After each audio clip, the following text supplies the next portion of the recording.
J'espère que vous allez bien. Alors aujourd'hui je vous retrouve pour une nouvelle vidéo. Donc aujourd'hui je vais vous parler de comment j'ai fait pour avoir mon brevet avec mention. Je pense que cette vidéo va être assez longue et je vais essayer de vraiment la faire complète. J'ai écrit un peu tous les points que je vais aborder sur cette feuille. Donc la première chose dont je vais vous parler, c'est le contrôle continu. Pour ceux et celles qui ne le savent pas, le contrôle continu, c'est un contrôle en fait sur le cycle 3, donc sur l'année 5e, 4e, 3e. Tous les profs vont remplir des petites cases. Donc par exemple la maîtrise de la langue française, ils vont remplir soit non acquis, moyennement acquis, enfin en cours d'acquisition, enfin très bonne acquisition. Tous les profs ont la main là-dessus entre guillemets et en gros ils vont vous attribuer et du coup ça va vous apporter des points sur 400 points. Donc faut savoir que pour avoir le brevet il faut avoir 350 points puisque le brevet est sur 700, donc il faut avoir au moins la moitié. Donc voilà, moi je sais que j'avais déjà 315 points avant de passer le brevet, donc entre guillemets je l'avais. Donc ce contrôle continu en fait c'est pas très compliqué entre guillemets de l'avoir, faut juste que vous travaillez tout au long de l'année. Donc là une fois de plus le contrôle continu porte sur 5e, 4e, 3e, mais surtout sur la 3e. Donc je vous conseille de bien bosser votre 3e. Si votre 5e et 4e ça a été un peu la cata, bossez bien votre 3e et je vous jure que vous serez récompensé. Et de toute façon il faut le faire et c'est un truc qui vous aide à pousser vos apprentissages plus loin parce que vous savez que vous allez être noté sur tout en fait. Du coup il faut vraiment que vous bossiez tout au long de l'année, ça va vraiment vous aider pour le brevet en plus de ça, donc vraiment faites-le. Donc voilà pour ces points là. Ensuite qu'est-ce que je pourrais vous dire d'autre? Ensuite je vais vous parler un peu des brevets blancs parce que les brevets blancs, c'est vrai que j'avais beaucoup d'a priori sur les brevets blancs et en fait les brevets blancs ça porte vraiment par exemple si vous faites un brevet blanc en décembre, nous c'est ce qu'on a fait, en fait le brevet blanc en lui-même va porter sur tout ce que vous avez fait de septembre à décembre, c'est tout. Ça va juste porter sur cette période là de l'année. Et nous on a fait deux brevets blancs et je sais que le deuxième brevet blanc il était en avril il me semble. Du coup le deuxième brevet blanc il portait de septembre à avril. Et donc je sais qu'il y a beaucoup de collèges qui n'ont fait qu'un seul brevet blanc. Au début j'ai regretté d'avoir fait deux brevets blancs, mais à la fin au vrai brevet je vous jure que je l'ai pas regretté parce qu'en fait à chaque brevet blanc je me faisais des fiches. Par exemple au brevet blanc de décembre je me faisais des fiches de septembre à décembre. Comme ça entre guillemets j'avais toutes mes fiches du premier trimestre. Mon deuxième brevet blanc je me faisais des fiches du coup de janvier à avril. Comme ça j'avais toutes mes fiches du deuxième trimestre. D'avoir deux brevets blancs ça m'a aidé parce que du coup je pouvais faire mes fiches à chaque fois et j'avais plus qu'à les reprendre pour le vrai brevet, donc ça c'était plutôt pratique. Vraiment la meilleure méthode c'est de faire des fiches à chacune de vos DST, enfin de vos évaluations, parce qu'en fait après vous les mettez dans un trieur, vous les casez et à la fin vous allez toutes les relire et vous n'aurez pas besoin de refaire des schémas, des conclusions, des machins, des bidules. Après par rapport à ce qui est vraiment des brevets blancs en profondeur, c'est pas très compliqué.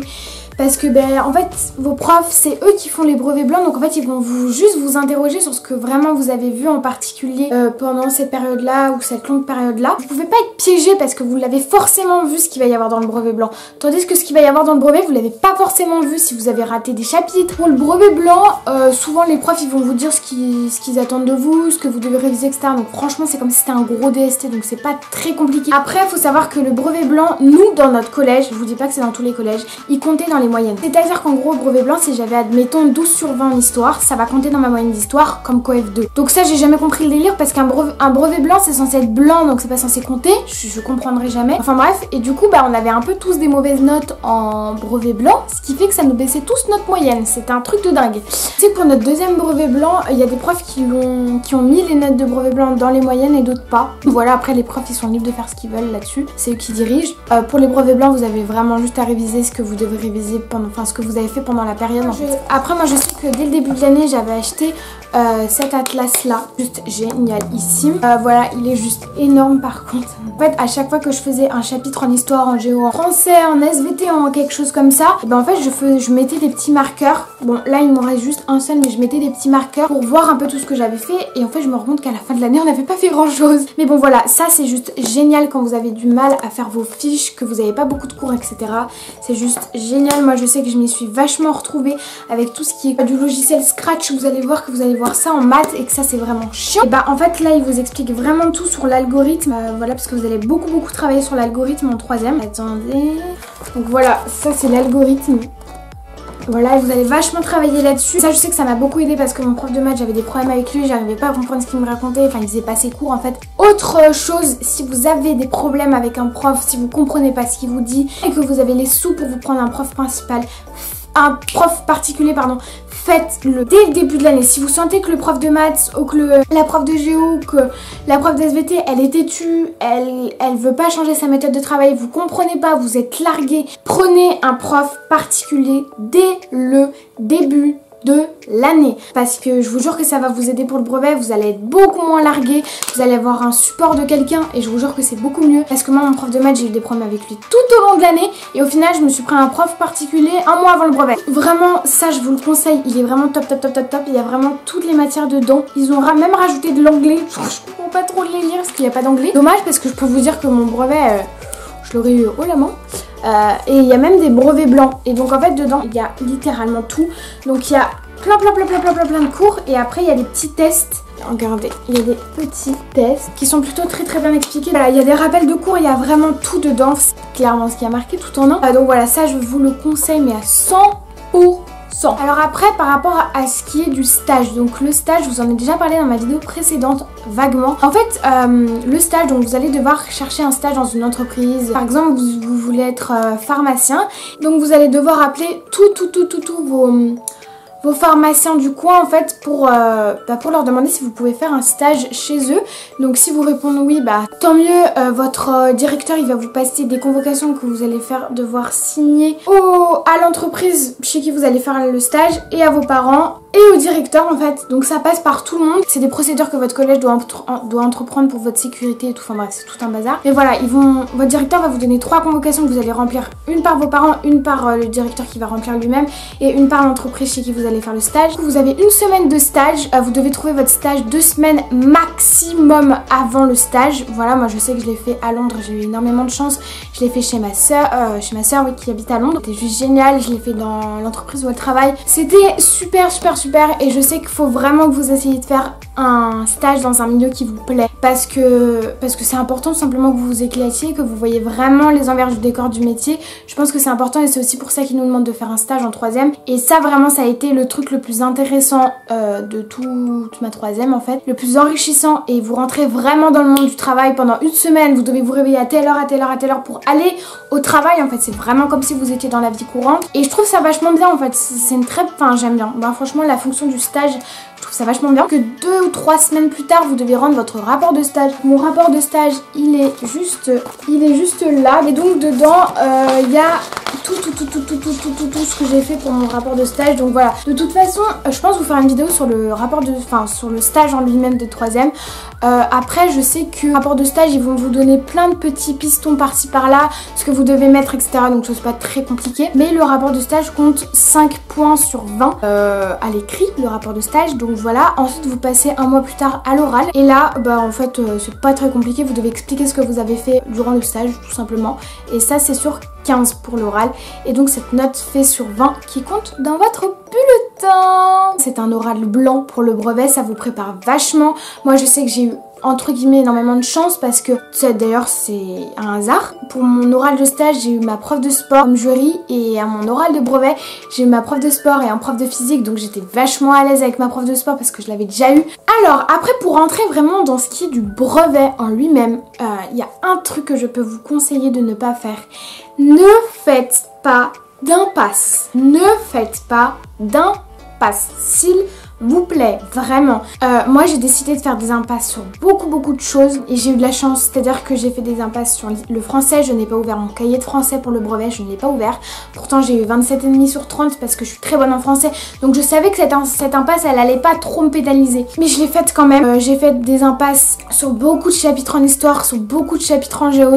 J'ai pratiquement rien révisé en SVT. J'ai eu de la chance que ça tombait sur un peu le développement durable cette année, donc c'était pas trop compliqué, il y avait des études de doc etc.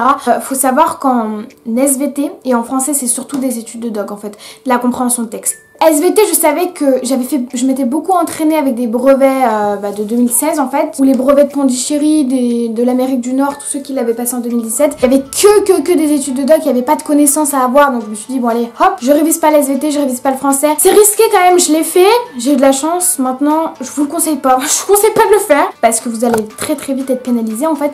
Donc révisez tout, vraiment faites pas d'impasse, révisez tout ce qui est cartes, schéma en géo, c'est hyper important, je vous jure. On est tombé sur les aires urbaines en géo, je vous jure, heureusement je connaissais mon schéma en géo, ils m'ont demandé de faire un schéma, c'était sur 7 points sur 20 je crois, c'est juste énorme et je l'ai fait, j'ai eu tout bon à ce schéma là. Révisez vos schémas etc, c'est pour ça que vos fiches quand vous les faites pour réviser votre brevet, mettez des schémas, mettez des cartes, mettez des couleurs, mettez des... Comme ça vous vous retrouvez après quand vous avez votre brevet devant vous, vous dites ah oui ça correspondait à cette fiche là, donc c'est ça comme schéma. Ensuite, deuxième conseil, ne vous fiez pas aux pronostics. Alors moi je me suis fiée comme à peu près tout mon collège aux pronostics qu'il y avait sur Digischool. Sur Digischool ils nous disaient, ils nous mettaient des pronostics comme quoi on allait soit tomber sur la Seconde Guerre mondiale et les aires urbaines, soit sur la Première Guerre mondiale et la métropolisation. Et bah non, voilà, on n'est pas tombé sur la Seconde Guerre mondiale, on n'est pas tombé sur la Première Guerre mondiale, on n'est pas tombé sur la métropolisation, mais on est tombé sur les aires urbaines.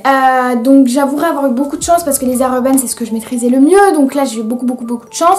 Après pour l'histoire c'était la grosse cata. Donc voilà, vous laissez vraiment pas avoir avec tout ce qui est des pronostics etc parce que bah, c'est souvent faux en fait, donc vraiment ça m'a servi de leçon. Ne faites pas d'impasse sur des chapitres parce que je vous jure que ça peut être fatal et que quand vous allez arriver au jour du brevet vous allez vous rendre compte qu'en fait bah c'était pas ce qu'il y avait marqué sur les pronostics et là vous vous direz merde j'avais révisé ce qu'il y avait sur le pronostic et pas le reste. Après par rapport à ce qui est des EPI, donc les EPI c'est des enseignements pratiques indisciplinaires, donc en gros pour ceux qui rentrent en 4e vous allez voir ça déjà dès le début de la 4e et pour ceux qui rentrent en 3e c'est ce que vous allez voir tout au long de l'année. Donc c'est des matières qui sont regroupées, par exemple le français, l'histoire et la géo, ça fait une seule matière, l'anglais, l'espagnol et le français ça fait une seule matière, admettons. Et bah c'est ça un EPI en fait, et donc vous allez travailler sur un seul sujet avec plusieurs matières. Et donc nous on avait 2 EPI au choix. Moi j'ai choisi pour mon oral de brevet un EPI qui mélangeait français, documentation et éducation morale et civique. Je devais présenter en gros un livre, faire la promotion d'un livre et dire pourquoi j'ai choisi lui, comment j'ai fait la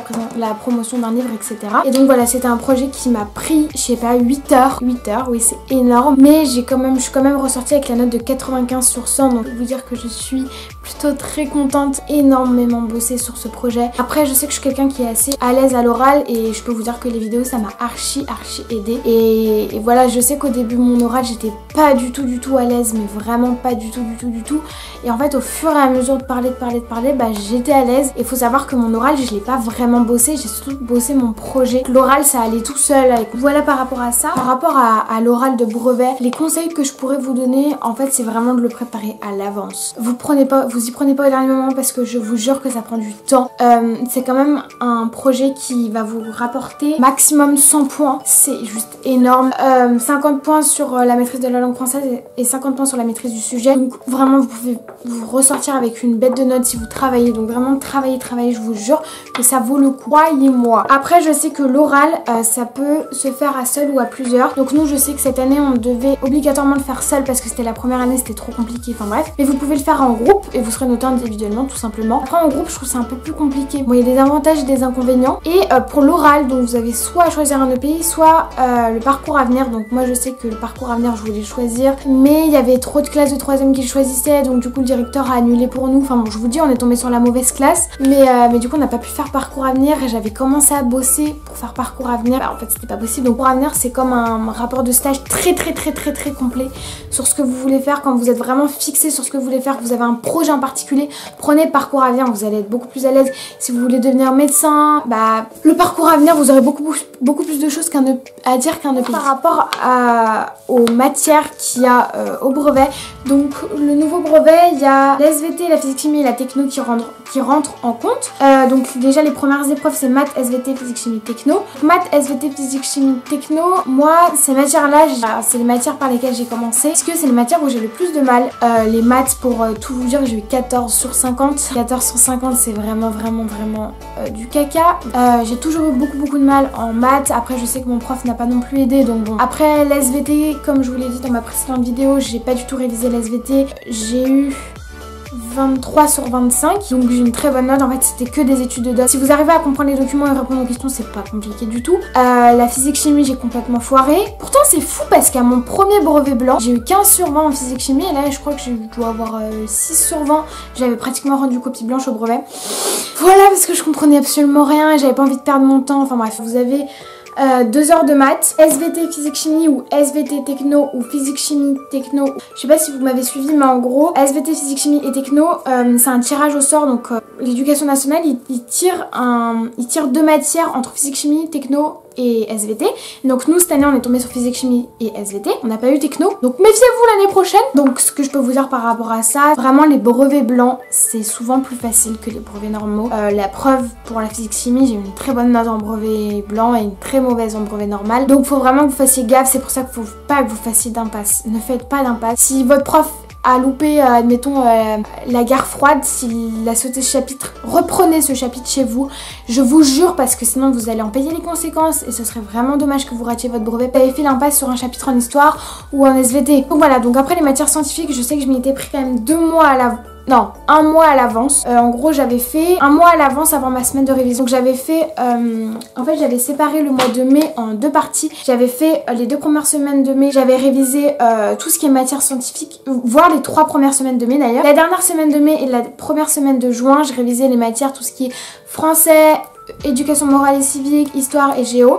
Donc voilà, par rapport aux matières littéraires, donc français, histoire... D'accord.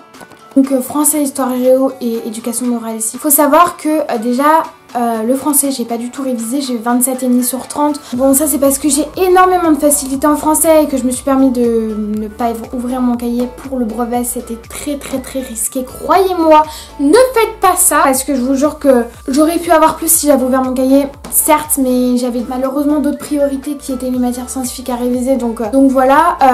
Après l'histoire c'est du par cœur, clairement c'est du par cœur. Il faut que vous rentriez dans votre semaine de révision et que vous ayez appris l'histoire par cœur, parce que en fait l'histoire c'est même pas de la faut que vous compreniez quand même de quoi on parle, mais c'est surtout du par cœur, des dates, des machins, des bidules. Après je sais que nous en histoire on a eu quelques dates, mais n'apprenez pas toutes les dates de tel et tel jour, c'est le génocide des Arméniens, c'est la bataille de Verdun, c'est nanani nanana. Ça sert à rien, clairement. Apprenez les grosses dates clés, genre la première guerre mondiale, la seconde guerre mondiale, la guerre froide, la bataille de Verdun, c'est pas mal aussi. Enfin voilà, apprenez les gros points, apprenez pas les sous-points si vous voulez, parce que vous allez jamais vous en sortir. Donc voilà, faut vraiment que quand vous rentriez dans